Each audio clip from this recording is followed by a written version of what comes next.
अगर नारुतो के पास रेनिगान आ जाता।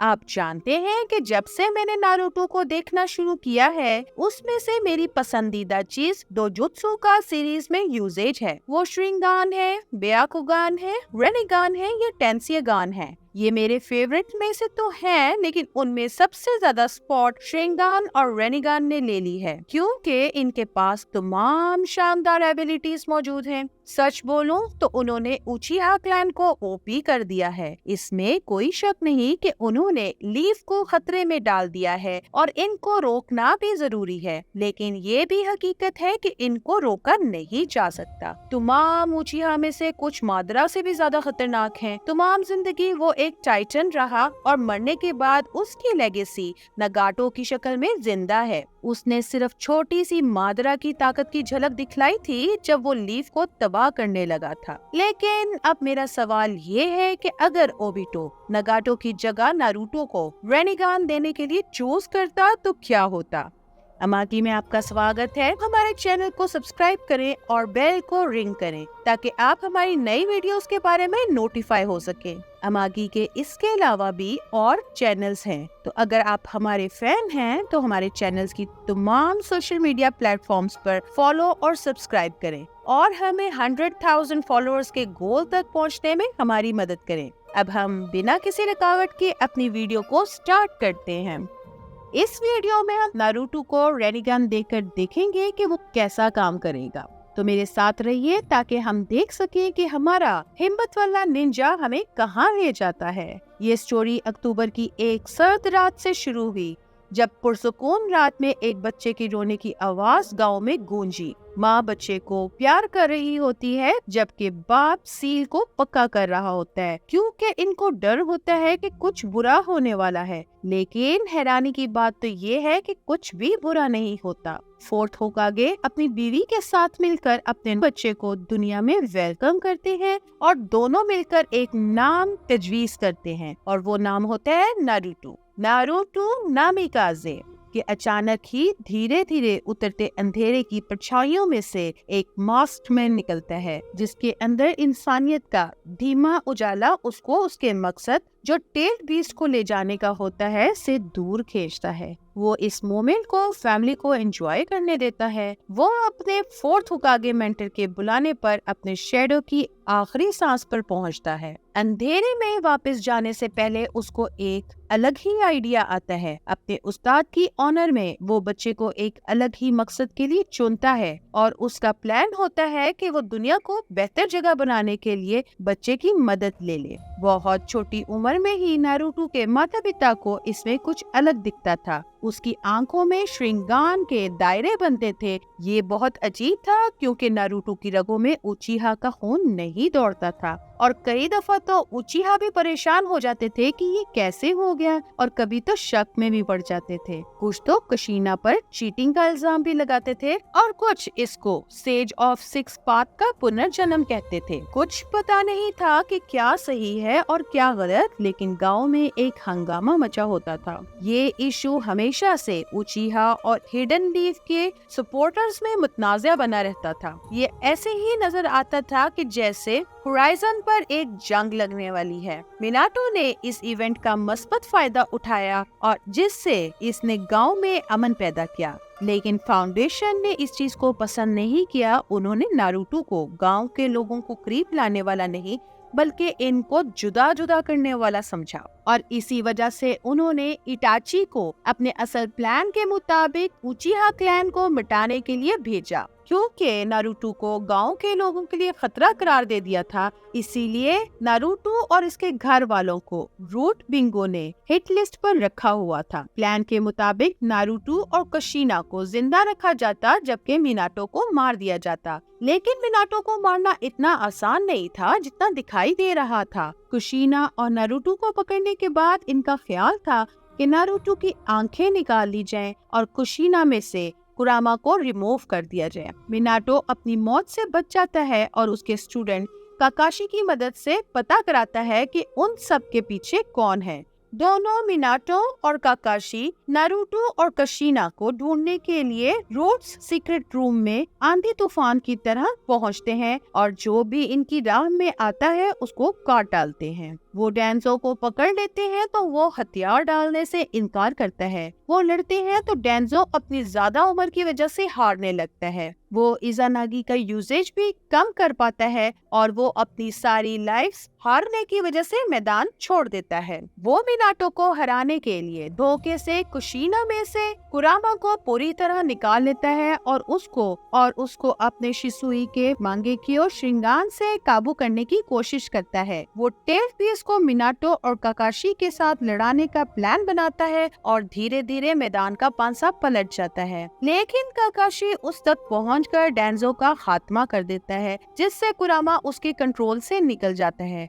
और उसी वक्त कशीना कुरामा की एक्सट्रैक्शन की वजह से मर जाती है और नाइन टेल्ड विलेज को तबाह करना शुरू कर देता है। मिनाटो नारुतो को ढूंढ लेता है जो खौफ की वजह से छुपा होता है। वो अपने बेटे को उठाता है तो वो मिनाटो से पूछता है कि ये क्या हो रहा है। मिनाटो इसको बताता है कि उसे नाइन टेल्ड फॉक्स से विलेज को बचाना है। वो नारुतो को काकाशी के पास छोड़ता है और उसे खास तौर पर पीछे रहने के लिए कहता है, लेकिन काकाशी अपने मेंटोर के साथ जाकर बेबी सिटिंग जैसा छोटा काम करने की बजाय उसकी मदद करना चाहता है। मिनाटो नाइन टेल्ड का सामना करने चाहता है, लेकिन उसी वक्त ये चीज सामने आती है कि नाइन टेल्ड को सील करने की जरूरत है क्योंकि वो इसको खत्म नहीं कर सकते वरना बैलेंस खराब हो जाएगा। वो इसको इसके खुद के अंदर भी सील नहीं कर सकता था वरना नाइन टेल्ड ऐसे भी मर सकता है। आखिर में वो एक फैसला करता है कि वो नाइन टेल्ड के आधे हिस्से को नारुतो में और आधे हिस्से को काकाशी में सील कर दे। इस तरह करने से बैलेंस भी कायम रहेगा और नारुतो भी नाइन टेल्ड की पावर्स को हैंडल कर सकेगा। रीपर डेड सील यूज करके वो कुरामा का चक्रा खींचना शुरू करता है और अपने आखिरी लम्हात में वो अपने बेटे को बताता है कि वो उससे बहुत प्यार करता है। नारुतो रोता है और उससे ना जाने की विनती करता है, लेकिन मिनाटो इसको कहता है कि कुछ चीजें नहीं बदल सकती और किस्मत बहुत जालिम चीज होती है।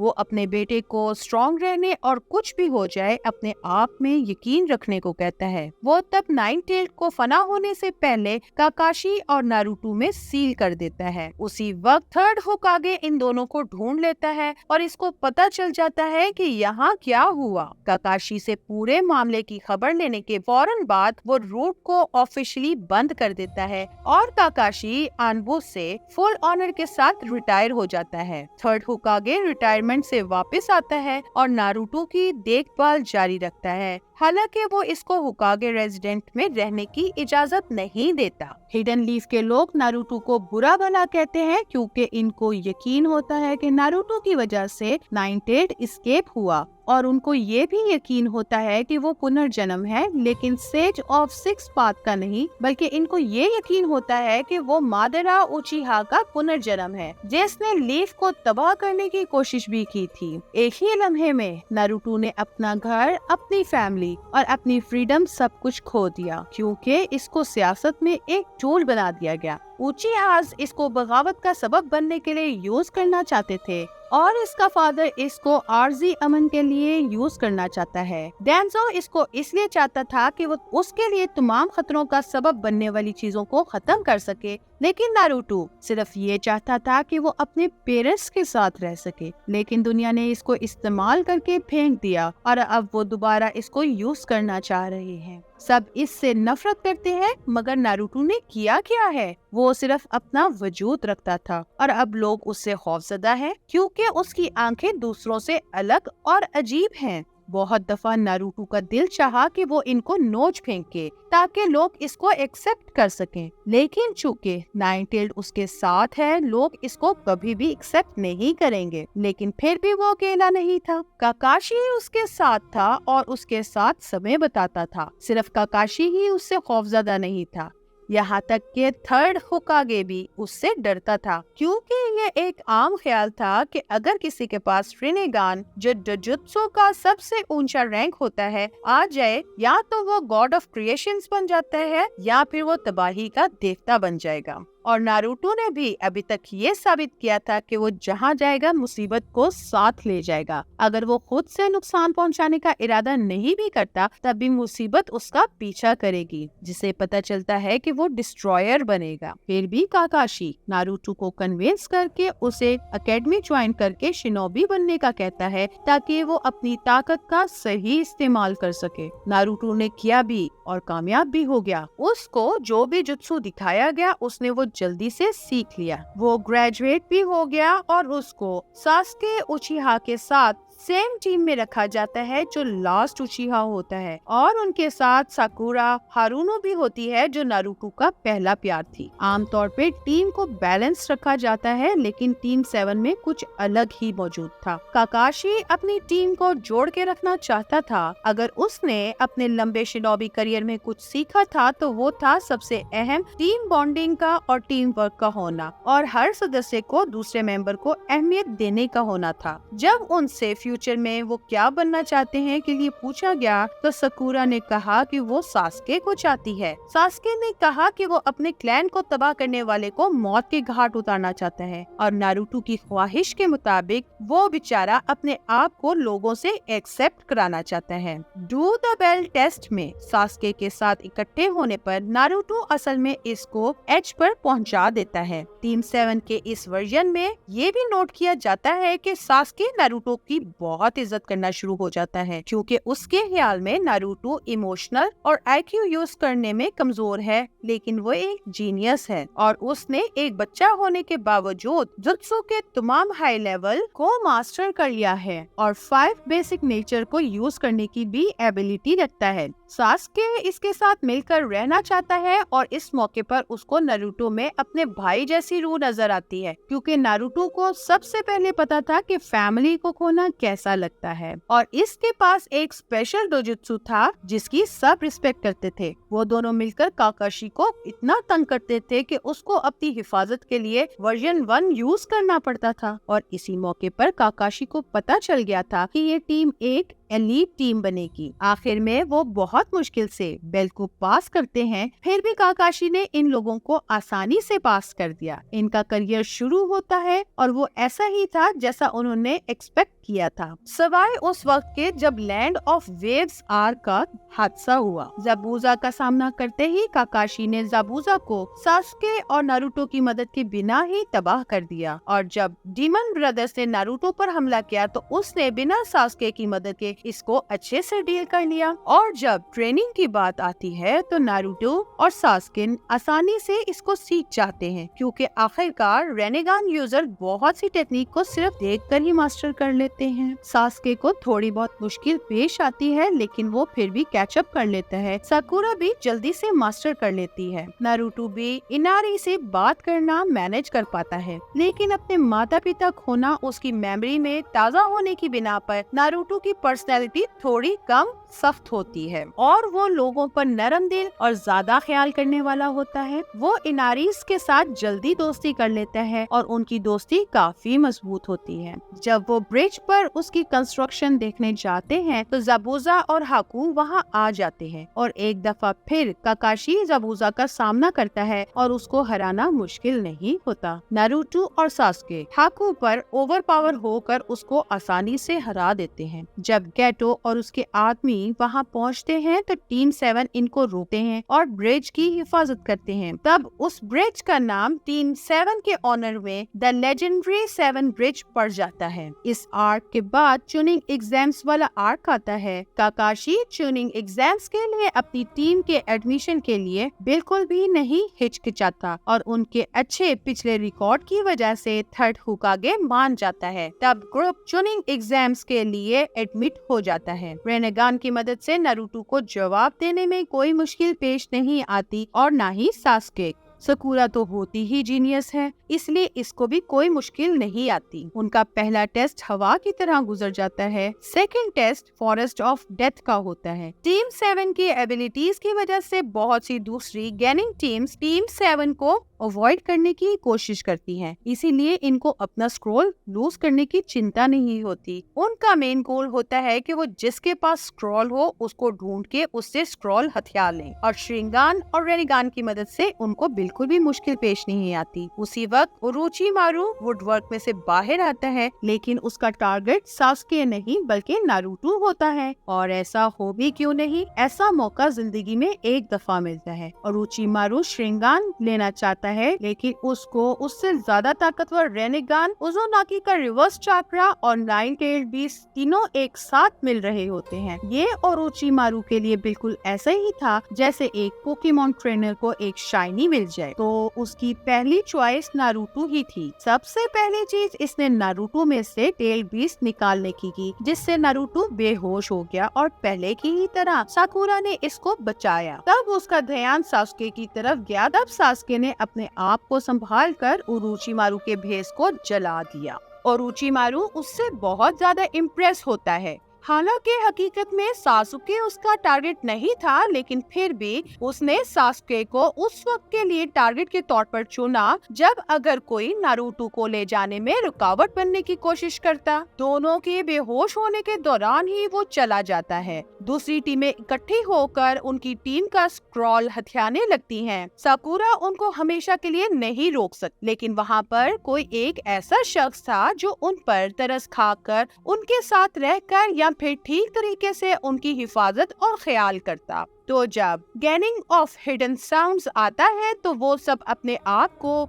एक ही टीम की तरह खड़े हुए पाते हैं, या शायद दो स्केल्ड गैनिंग्स की तरह। इसके बाद भी नारुतो और सास्के होश में आते हैं तो वो स्क्रॉल ले जाने वालों के पीछे जाते हैं और अपने दुश्मन के भी। तब एग्जाम्स की तीसरी स्टेज आती है और इस दफा भी पहले जैसे हालात की ही नुमाइश होती है। नारुतो नेजी के साथ लड़कर उसको हरा देगा और सास्के गारा के साथ लड़ेगा और उसको हरा देगा। साकुरा और इनो का मैच डिले हो जाएगा। इनको 1 महीना छुट्टियों का मिलेगा और सास्के काकाशी के साथ ट्रेनिंग करेगा। नारुतो भी जिराया के साथ ट्रेनिंग करेगा। जिराया की उसको ट्रेनिंग देने में कोई इशू नहीं होगा क्योंकि वो मिनाटो के बच्चे के साथ साथ रेनिगान का बोझ भी उठाए होता है। उसको यकीन होगा कि नारुतो चाइल्ड ऑफ प्रोफेसी है और बिल आखिर उसी को चूज करके ट्रेनिंग देगा। मिनाटो के बारे में स्टोरीज बताते हुए इन दोनों की अच्छी दोस्ती हो जाए और शायद नारुतो को उसकी शक्ल में एक चाचा या दादा भी मिल जाए।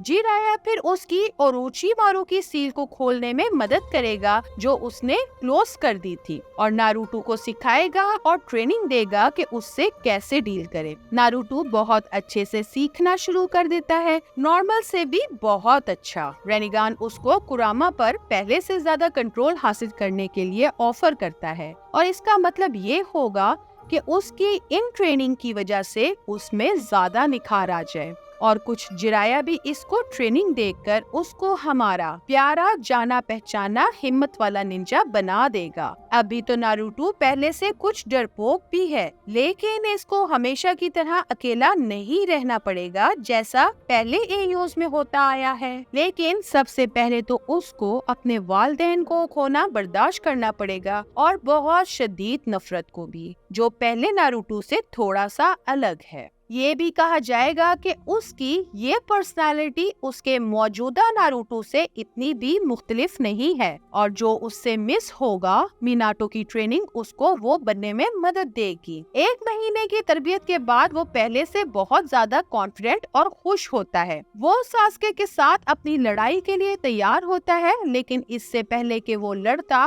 कोनोहा क्रश आर्ट शुरू हो जाती है और ओरोचिमारू गारा पर हमले लॉन्च करता है। माने या ना माने, ये बिल्कुल ऐसा ही है जैसे नारुतो की गारा के साथ लड़ाई में हुआ था, जिसमें वो गलती से demonic statue of outer path को गामा बंटा के खिलाफ एक्सीडेंटली समन कर लेता है। जब गारा गलती से साकुरा को हिट करता है, वो अपनी पावर से गारा को क्रश कर देता है। द डिमोनिक स्टैचू अपने चाक्रा चेन को समन करता है और वन टेल को गारा से रिमूव करता है, जिससे गारा मर जाता है। नारुतो दोबारा से कंट्रोल कर लेता है और सोचता है कि ये क्या हुआ। उसी वक्त ओरोचिमारू थर्ड होकागे के साथ लड़ता है और उसको कत्ल कर देता है, लेकिन सिर्फ उसकी बाजुओं को नुकसान पहुंचता है और वो भाग जाता है। इन सब में बहुत कुछ वैसा ही है जैसा ऑफिशियल स्टोरी के अंदर होगा और बाकी भी सुनाडे की तलाश में ऑलमोस्ट पीक तक पहुंचते हैं। ये अकात्सुकी की मूवमेंट तक ज्यादा देर नहीं चलेगा। ओबिटो सास्के को विजिट करेगा और उसकी सर्विसेज के बदले रिवेंज लेने को ऑफर करेगा और इसी मौके पर ओबिटो ये रियलाइज करेगा कि नारुतो की ग्रोथ उसकी एक्सपेक्टेशन से बहुत ज्यादा है और वो 9 टेल्ड और 1 टेल के साथ साथ demonic statue of outer path के साथ डील करना इतना आसान नहीं रहा और रेनिगन यूजर के बिना ये प्लान सिर्फ एक झगड़ा है और उनको एक रेनिगन यूजर चाहिए। इसीलिए ओबिटो मादरा के अल्फाज याद करता है कि कैसे उसने ये सब हासिल किया था, तो वो सास्के के साथ भी वैसा ही करने का प्लान करता है। सास्के को हाशिरामा के सेल्स में इम्प्लांट करके वो रेनिगन के आने का इंतजार करेगा। वो सास्के को इन्फॉर्म करता है कि शायद इसमें थोड़ा समय लगे, लेकिन सास्के इटाची को मारने के लिए जितना भी समय लगाने के लिए राजी हो जाता है। सास्के ओरिजिनल स्टोरी की तरह गांव छोड़कर चला जाता है, लेकिन उसकी बजाय साउंड 4 उसको उठा लेते हैं। वो डेड्रा और हिडान जो अकात्सुकी के सदस्य होते हैं, ये एस रैंक मिसिंग दिन सास्के का घर पहुंचना तकरीबन नामुमकिन बना देते हैं। हत्ता कि वहाँ नारुतो भी होता है, इसीलिए वो नाकामी का मुंह देखते हैं। अगले कुछ समय तक सास्के और नारुतो अपनी खुद की ट्रेनिंग करते हैं और उस वक्त तक करते रहते हैं जब तक सास्के की आंखों में रिनेगान फॉर्म नहीं हो जाता। वो इसकी आंखों में मादरा से बहुत पहले फॉर्म हो गया था, लेकिन ये तो एक ब्लेसिंग थी। उसका मतलब ये होगा कि ओबिटो अपनी इसी जिंदगी में अपना सपना पूरा होता देखेगा। और इसी टाइम पे जिराया को अमेगाकुरे भेजा जाता है, जहां वो अकात्सुकी नामक ग्रुप की इन्वेस्टिगेशन करे। लेकिन इसको क्या मिलता है कि यहाँ कोई अकात्सुकी नहीं है, बल्कि अब नहीं रही। हांजू द सैलमैंडर ने इनको तबाह कर दिया था और वो भी पीस ऑफर करने से ठीक एक दिन पहले। इसने नगाटो को याहिको को कत्ल करने का आदेश दिया और फिर अपने हाथों से हैंजो ने कोनान को खत्म कर दिया और जब इसके तमाम दोस्त मर गए तो उसने नगाटो को भी कत्ल कर दिया। इसी वजह से जिराया में उदासी भर गई और उसी लम्हे उसको ख्याल आया कि वो अपने हाथों से हैंजो को जंग में मार दे। इसने सुनाडे को रिपोर्ट में अपनी कंफ्यूजन के साथ साथ तमाम हालात बताए। अगर अकात्सुकी खत्म हो गए हैं तो वो कौन है जिन्होंने सास्के को उठाया और कहां सास्के ने इटाची को ट्रैक कर लिया। दोनों के दरमियान जंग भी होती है और इटाची को इस बात पर हैरत भी होती है कि सास्के के पास अब रिनेगान